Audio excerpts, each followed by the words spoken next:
lot of people watching this have probably seen this swirl on social media about the connection between Justin Bieber and Diddy. Years ago, Justin and Diddy, I think Justin was 15, they appeared on Jimmy Kimmel Live.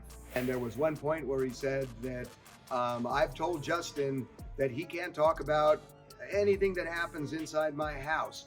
Diddy sat stiffly at the defense table, his jaw clenched and fingers twitching with restrained fury. The courtroom buzzed with barely contained tension as murmurs swept through the crowd. Then came the moment no one expected. A large monitor flickered to life, and suddenly, the unmistakable voice of Justin Bieber echoed through the room. It wasn't a song, it wasn't a performance, it was a private video. A damning one. Bieber, clearly agitated and speaking directly to the camera, recounted a shocking incident involving Diddy from years earlier, one the public had never heard until now. The room froze. "And Diddy?" he snapped. "If you want exclusive updates on every twist of this courtroom chaos, subscribe now. We're following every minute of this bombshell case so you don't miss a thing." The prosecution had kept the video under wraps until this exact moment. They wanted the element of surprise. And it worked. Diddy's face went pale, then red, then flushed with rage. He shot up from his chair, his lawyers trying to pull him back down. But the damage was done. The jury, the judge, the press, all of them had just seen a global superstar accuse Diddy of coercive behavior and emotional manipulation during his teenage years. What made it worse was how sincere Bieber appeared. He wasn't reading from a script. He wasn't performing. He spoke with a shaky voice, pausing often, clearly wrestling with the weight of what he was saying. He described being young, impressionable, and isolated from his support system while under Diddy's mentorship.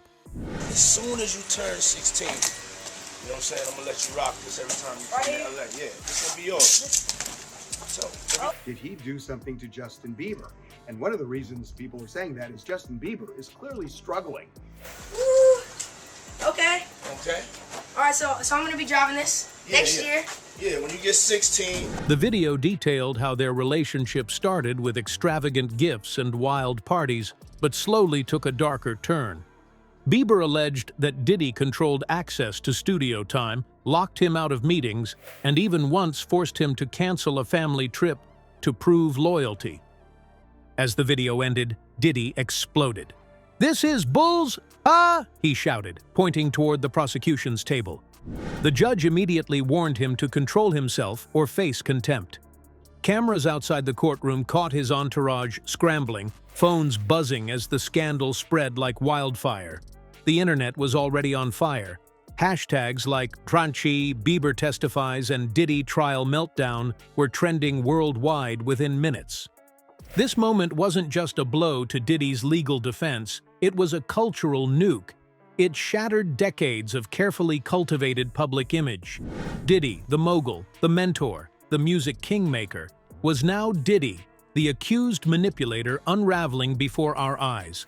The video did what years of whispers and allegations never could.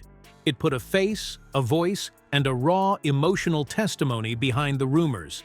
Back in court, Diddy's legal team attempted damage control. They objected on grounds of relevance, of hearsay, of prejudicial content.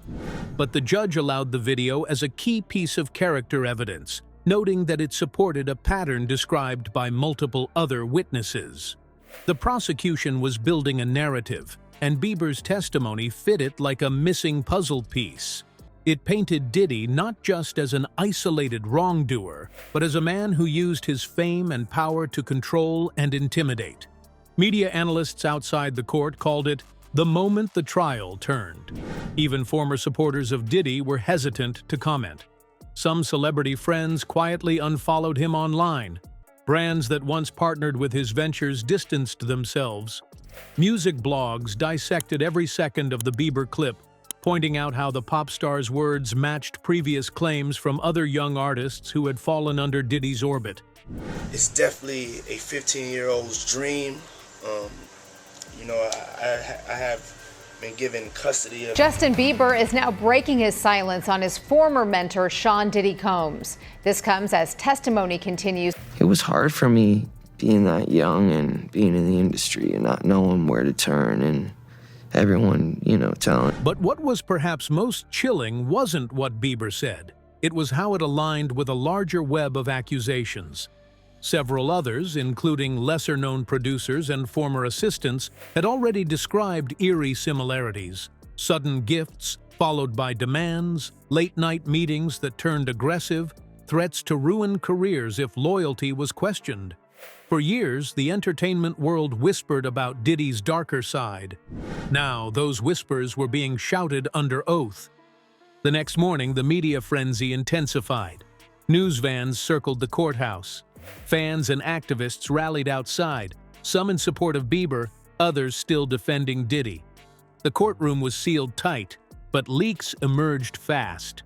Insiders claimed Diddy had fired one of his attorneys the night before.